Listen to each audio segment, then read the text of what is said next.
Very much. Dr. Carson, and to your family, thank you all for being willing to serve. No question, if you are confirmed, your entire family will feel the impact of your service to this country. There's no doubt that if there's a person in this country that has really no reason to offer yourself to public service after all that you've already done, it would be you. You've done a fabulous job and been a great example for many of us in many ways. And like Senator Menendez suggested, his background as well as my background and yours are very similar. Right. I reached a type of conclusion that you have, however, that there is such potential inside the human heart and the human head and brain that we ought to look for ways to expose that potential. Exactly. Allow for people to experience their full potential. That is such an important part of the equation. And I believe, like you believe, I think, that the greatest thing that we can do for folks is help them find the path to their own independence. Exactly. It is not to suggest that government does not have a role.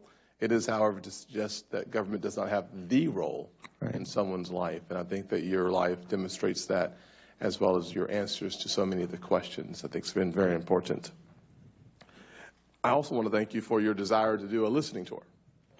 We have had many issues around housing for many decades, frankly. When I was on the county level as the chairman of a county council in South Carolina, we had housing concerns and issues, and listening to the very people who live in the housing is such an important part of the formula that we should produce that will benefit the American people, and specifically the American people within public housing. Exactly. And so that willingness is important.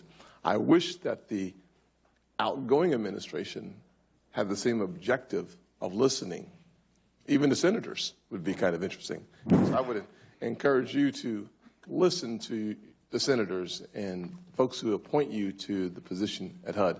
Whether that's Democrats or Republicans, it's very important to remain responsive. And I will use one case in point.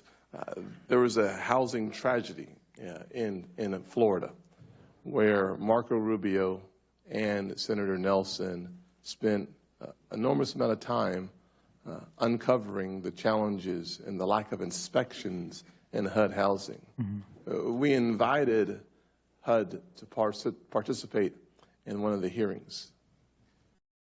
No one showed up. Mm-hmm. $47 billion agency, thousands of employees here in Washington, D.C., and we couldn't find anyone to listen. Listen to the elected officials who had serious concerns about the living conditions of people in public housing.